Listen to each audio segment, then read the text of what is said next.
Hello aspirants, welcome to UPSC Geek by NRG. So we are doing Aristotle lecture series and today we are in lecture number 8, that will be Aristotle part 3. So in part 1 we have seen mainly the life and time of Aristotle and his theories of Nicomachean ethics. Okay, then we have started with the magnum opus of Aristotle, that is Politics, a brief introduction of politics and his theories in politics, that is theory of state. Okay, and as we have seen the Aristotle theory of four causes, right, where in order to know the good object we have to basically see the four causes, that is material cause, then the formal cause, then the efficient cause and the final cause, right? So if let's say in the theory of state of Aristotle, if state is a good, now we are going to see the material cause, right? Material cause is basically what constitute a state, what is the matter of the state. So basically matter of the state is its territory and citizenship. Okay, so if we will see from that lens of Aristotle theory of four cause, we are seeing the material cause of the state. So what is the material cause of the state? That is citizenship. Okay, so that's why we are talking about Aristotle theory of citizenship. Okay, so today we will start with Aristotle theory of citizenship. Okay, so before moving further, I would love to have you all subscribe to the channel, that is UPSC Geek, and also if you like the video, please do hit the thumb up button. Okay, so without any further ado, let's start with Aristotle theory of citizenship. So first of all, Aristotle tells who will not be included in the category of citizens. Okay, so basically to allude, okay, who are citizens, theories Aristotle start by saying who are not the citizens, okay, of his city state. Okay, so according to Aristotle, slaves, children, women, old people, they are not the citizens. Okay, we will see why they are not the citizens. Okay, like in today's modern perspective, citizens are basically all people who are part of any state. Okay, they all are citizen, but in ancient times of Aristotle, or during the time of Aristotle, the definition of citizenship is not as per the modern perspective. Citizenship is not same as what we think in today's terms. Okay, his definition of citizenship is completely different, that we will be seeing in different slides. Okay, so basically he delineates here that slaves, children, women and old people are not the citizens. Okay, besides the general rule of excluding foreigners. Okay, there are foreigners who are like exclusively excluded from the citizenship. Okay, so Aristotle also considers birth and blood as the citizen. Okay, native born adult Greek male belonging to propertied class. So according to Aristotle, who are citizens? Citizens are basically on the basis of birth and blood. Okay, birth, who are born like native to the Greek. Okay, adult native to the Greek, male, basically the male adult of the native Greek, they are the citizens. Okay, belonging to the propertied class. So here the birth is adult male belonging to the native Greek. Okay, so there should be adult male who is belonging to the native Greek, and second, the blood should be of propertied class, he should be hailing from the property class. So this was the two important category to be considered as a citizen in ancient Greek of Aristotle. Okay, so first is what? Adult male belonging to the ancient Greek, and second is the propertied class. What are the two bases? Birth and blood are the two bases of citizenship in Aristotle's theory of citizenship. Okay, so according to him, citizenship is a duty. Okay, so in today's notion of citizenship, irrespective of their duties, we consider everyone as a citizens. Okay, but during his time, as Aristotle is child of his time, his notion of citizenship is on the basis of duty, that is obligation to the state. Okay, so citizenship is duty. So remember the highlighted points. Okay guys, also if possible jot it down so that it will be easy to remember during the exam. Okay, so according to him, citizenship is a duty. Okay, duty towards the state. duty to participate in the affairs of state. What are the affairs of state? Basically the deliberative functions and judicial functions and the executive functions. Okay, as he gives the separation of power notion in his theory of state. Okay, we have seen how he separates the power. The first is deliberative function on the basis of three functions. That is, the first was deliberative function, the second was executive function, and third was the judicial function. Okay, so his citizenship is basically is duty bound. Okay, duty towards the state. Okay, to duty to participate in the affairs of the state. Okay, like lawmaking, that is deliberation, and judicial process. Okay, so his notion of citizenship is basically confined to the duty, okay, or the obligation towards the state. So let's see why he excludes, okay, why he excludes women, children, slave, and old people. Okay, what is his rationale behind excluding specifically these four important citizens from the citizenship? Okay, women. Why he excludes women? Because they are so much involved in the affairs of family and household that they do not have time. Okay, so basically Aristotle advocacy here is that women are deeply engaged in the household chores, and hence they will not be having time to contribute to the affairs of the state, that is deliberative and judicial processes. Also his perspective about women was that women lack reason. Okay, in his magnum opus, that is Politics, he mentions a very patriarchal notion about women, that women lack reason and they are mainly active in the household and family realms, and hence they will not be finding time to contribute to the affairs of the state, and hence his definition of citizenship is a duty bound, and women will not be able to dominate or contribute to the affairs of the society. He basically excludes women from the citizenship first. Second, he excludes children because children lack maturity, right? And the state affairs need lot of maturity, the reason to participate or contribute in the process of lawmaking or judicial businesses, right? So hence children lack maturity and reason. That's why he excludes children from citizenship. Okay. Third, he excludes slaves. Okay. Why does he exclude slaves? He excludes slaves on the ground that they do not have reason. Okay, so what was his rationale behind labeling slaves as reasonless? Because they do not possess property, right? According to Aristotle, the people who possessed property, they were the symbolism of reason. Okay, they were the symbolism of non-ignorance. Hence, slaves do not have property. That's why he excludes slaves by labeling them as reasonless, right, or an ignorant. And fourth are old people. Why does he exclude old people? He excludes old people because their physical condition remains uncertain. Okay, physically they will not be able to participate actively in the affairs of the state. That's why he excludes old people. So his theory of citizenship is very basic notion of material cause of state, guys. So it is not very elaborative, it is very brief. Okay, this was all about his theory of citizenship. Okay, his theory of citizenship is duty bound on the basis of birth and blood, and basically he excludes women, children, slaves, and old people, right, from the notion of citizenship, and he only includes young adult, native to the Greek, and propertied class on the basis of birth and blood. Okay, so what is the critical evaluation of his theory of citizenship? So Aristotle's theory of citizenship may not be treated as democratic and desirable. Okay, because why it cannot be treated as democratic and desirable? Because it is very narrow in perspective, because he is denoting entire notion of citizenship only to the duty of the state towards the obligation.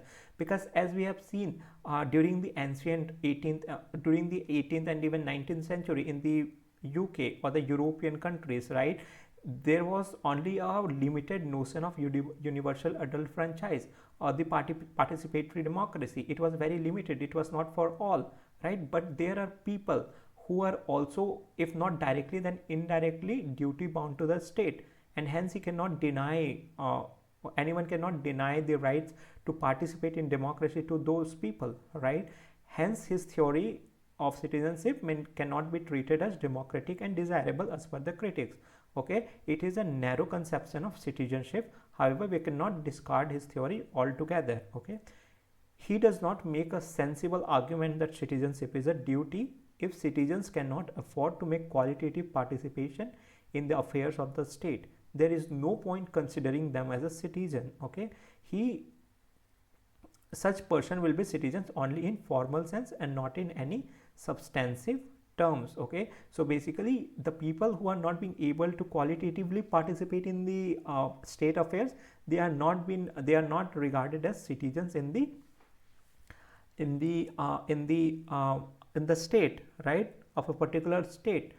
So Aristotle theory is also criticized as patriarchal by feminists, right, because he has taken very limited perspective or notion about women, that women lack reason and they mainly are confined within the four walls of the house. They are mainly engaged in the household or domestic chores, and hence they will not be able to participate, right? But during several times we have seen the important contribution of women, right, in the state affairs. Even the Anna Arendt, she talks about the same notion, right, the activa politico, that the active participation or functional perspective about the citizenship. Okay, so Aristotle's theory is criticized as the patriarchal by feminists. Okay, and it is also criticized as highly non-egalitarian by socialists. Okay, because he is not considering everyone as equal. He is basically devoting the idea of citizenship on the basis of birth and blood to a very limited sect of the population, that is a young male adult belonging to ancient Greek and propertied class, right? So therefore it is considered as highly non-egalitarian by socialist class. Okay, so what will be the conclusion? So here conclusion will be, though his theory was contended by many modern day scholars, his proposition can be defended by Lasky, that is every thinker is child of his time. Okay, very appropriate. We cannot we cannot evaluate a theory of Aristotle's time from the modern perspective, because the situation was relative. The situation was completely different during his time, right? We do not know how was the situation, how was the democracy, how was the polity prevalent in his time, right? So we cannot evaluate, like when we evaluate in modern perspective, like the concept or notion or the position of women, position of slave, position of children, position of old men, then we can find some discrepancy in his theory of citizenship. But when we go back to his time, there are chances that his theory might be soundful at least, right? So Lasky does justice by saying that every thinker is child of his time, and hence we cannot evaluate the standard of Aristotle with modern age. So this can be a valid, safe, plain conclusion to the Aristotle theory of citizenship. Okay, so this was all about Aristotle theory of citizenship, guys, and which was the material cause. Next we will be seeing theory of slaves. Okay, in material cause, the slaves were the important aspects in the theory of Aristotle. Okay, so Aristotle suggests that, so we are now stepping into second theory, that is theory of slave.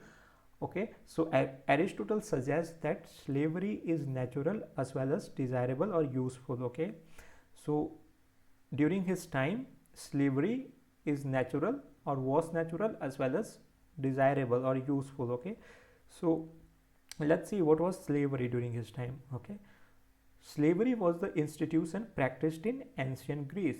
Okay, in the ancient times. So there used to be two categories of slaves. Okay, so like Aristotle is basically categorizing the slaves on the basis of two categories. First was natural slaves or slave by nature, like who were slave by the nature. Who were slave by nature? The people who lacked reason, or the people who were ignorant, the people who lacked courage. They were basically slave by nature. And second was slave by law, or the prisoners of war. So this was the two categories of slave basically Aristotle is categorizing in his theory of slave. First was natural slave or the slave by nature, second slave by law. Aristotle's theory is about those who are slave by nature. Okay, he is clearly demarcating here is that the theory of slave of Aristotle is not talking about slaves by law. That was prisoners of war. Okay, the people who were captivated, okay, or taken in captive during the wars. Okay, he is not talking about war slaves or prisoners of war. Okay, he is basically talking about the natural slaves who were slaves by nature. Okay, so according to him, nature has made two persons. Okay, two types of persons. So again here, Aristotle is trying to give the final cause, like the two kinds of person, right? What are the two kinds of person according to Aristotle? Those who are slave by nature and those who are master by nature, right? So there are two type of people, those who are slave by nature and second those who are master by nature. So let's see what are the basis upon which the Aristotle is drawing this categorization. Okay, like slave by nature and master by nature. Okay, so those who are mentally strong are meant to be masters. Okay, so those who are mentally strong are meant to be the masters. Okay, and those who are physically strong are meant to be the slaves by nature. Okay, so basically here the Aristotle is trying to explicit the formal cause, okay, the form or the shape of individuals. Okay, so those who are mentally strong are meant to be masters. Okay, and those who are physically strong are meant to be slaves. Okay, so let's see what are the utility. Okay, what are the so he wants to understand message of nature. Okay, so basically he is trying to understand the message of nature. Nature has made some persons physically strong so that they can perform the physical work for longer duration. Okay, if the formal cause is physically strong, so the final cause or the purpose of the person will be he will be able to work for a longer duration of time, right? Some men are mentally strong because nature wants them to be involved in the works, right, which require mental strength or reason. So basically the two type of person who are mentally strong, they are masters, and those who are physically strong are the slaves. So masters are meant to be involved in the works which require mental strength or reason. Okay, like deliberative functions of the state or the lawmaking or judicial functions. Okay, so masters possess basically two qualities. So Aristotle is propounding the idea here is that masters basically possess, masters are the people who are mentally strong and they possess two qualities. Okay, what are the two qualities? Reason and courage. Okay, the same idea was also talked in Plato. Okay, talked by Plato. Okay, when he propounded his idea of the theory of justice. Okay, where he also propounded the idea of division of class on the basis of reason, courage and appetite. Okay, the virtues. So here the masters, according to Aristotle, his student, he is also taking forward the lineage of Plato by saying that masters are the one who basically possess two virtues, that is reason and courage. Those who are masters, they are supposed to take decisions. Okay, here the functions of the masters are being put forward. Okay, so masters are meant to take decisions. Okay, hence those who can take decisions as well as have courage to stand by the consequences of the decisions are the masters. Okay, so basically masters are those who possess two qualities. What are those two qualities? Reason and courage. Okay, so the functions of the masters is to take decision. Okay, and take decision and stand. Okay, and have the courage. Okay, first reason to take decision and second courage to stand by the consequences of the decision that they have made. Okay, are the masters. Courage of conviction. Okay, and those who are slaves by nature do not have reason and courage because they cannot take decision, they do not have courage to take decision.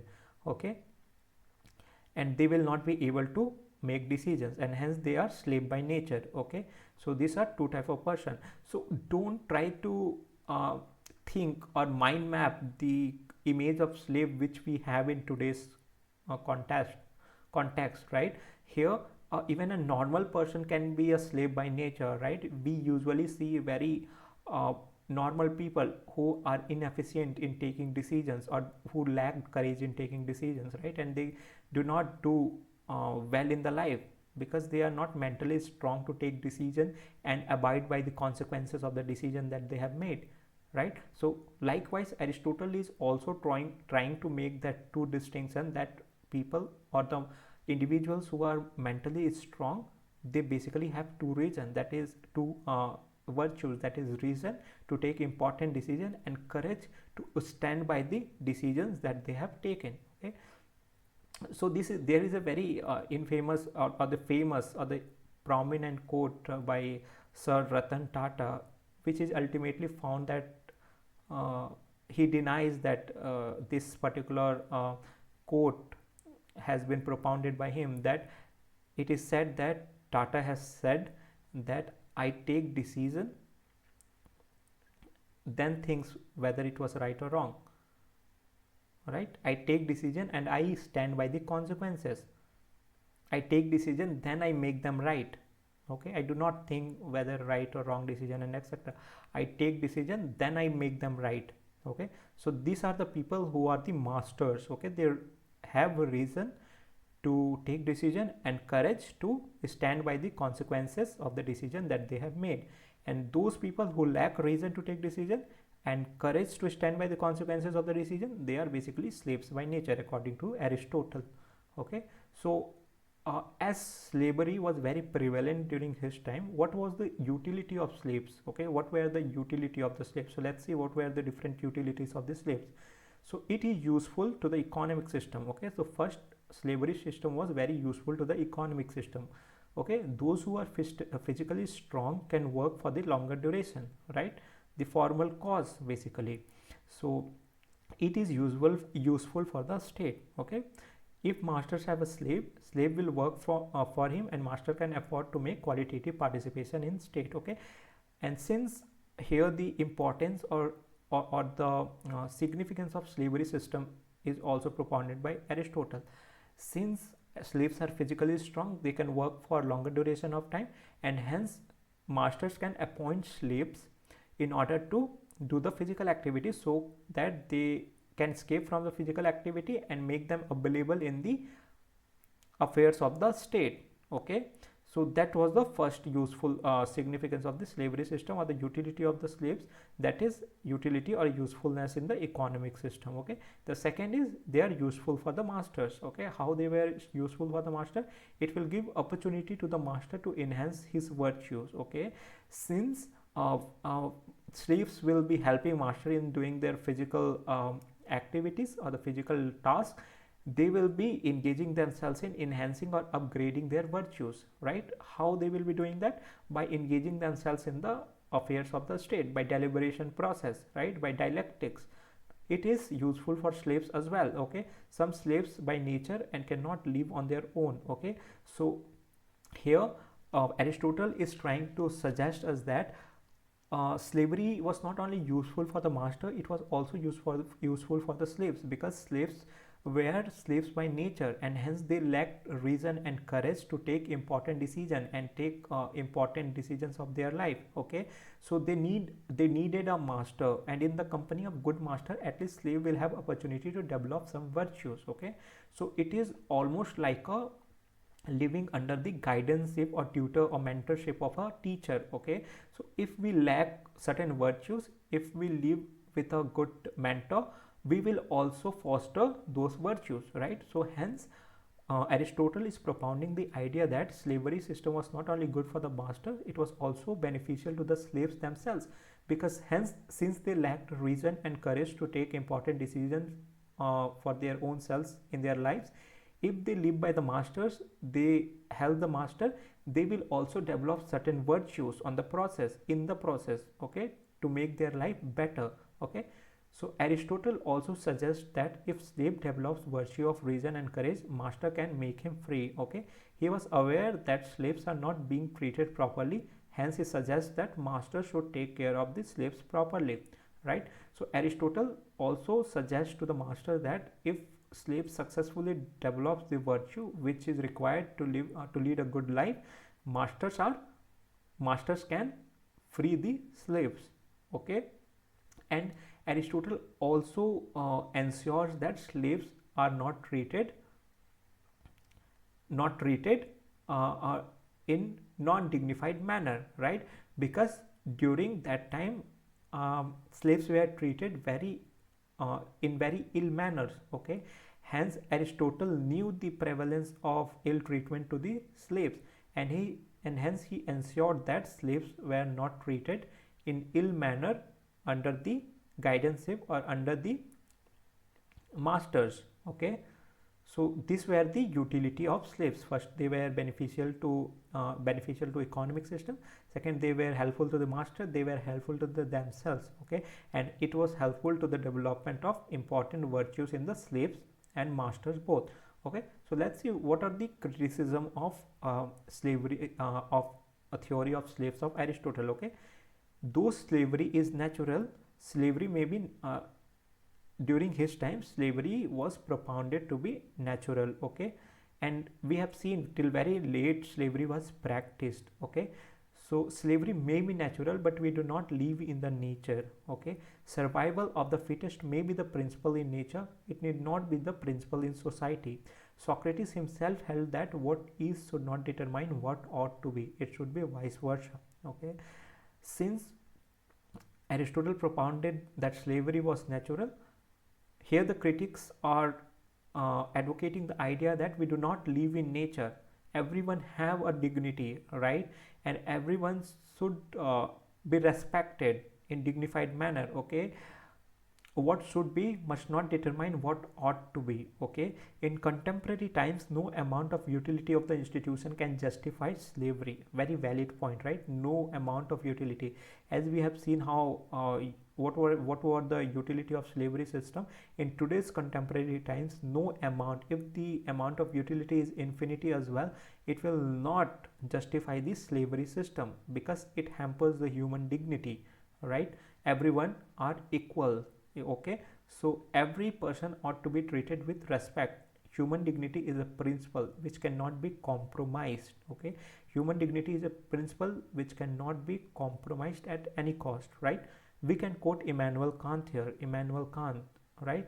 He has given the principle of human dignity. Okay, where he quotes, each man is an end in itself. Okay, each man is an end in itself. No one ought to treat other person as a mean to an end. Okay, so in theory of slaves of Aristotle, what masters are doing, basically masters are using slaves as a means to achieve an end, that is their participation in a state, right? But according to Immanuel Kant, each man is an end in itself, and no one ought to be treated as a means to an end. Okay, so remember this golden statement. It is very, very universal in nature, and hence can be attempted or mentioned in different answers, which is talking about citizenship or slavery or etc. Okay, so each person has its own intrinsic value, and no one ought to be treated as a means of utility for others. Okay, thus to conclude, Aristotle's theory of slavery also provides justification for myth like benevolent despotism. Okay, like white man's burden. What was the ideology of Britishers to rule colonial countries like India, Africa, and etc. Okay, they ruled, or they promoted the ideology of imperialism on the justification of benevolent despotism, or white man's burden to civilize the world. Okay, so this was some of the justification given. Okay, to practice some of the most ill ideologies of the world, like benevolent despotism. Okay, so this is the conclusion which can be attempted, that no amount of utility of the institution can justify the slavery in today's terminologies, right? And hence with this we end today's lecture as well, people, and I hope you have understood his theory of citizenship and his theory of slavery, and do watch it just to rewatch it. Okay, the more you watch, the more clarity you will get of the concept, or the conceptual understanding that you will build, and it will help you understand the more concepts in the future dates. Like you will be able to understand liberalism better, or various state theory, if you understand this notion of state here. Okay, so with this we come to an end, and thank you for sitting till the end, and ensure to like the video and subscribe to the channel, that is UPSC Geek by NRG. Thank you so much.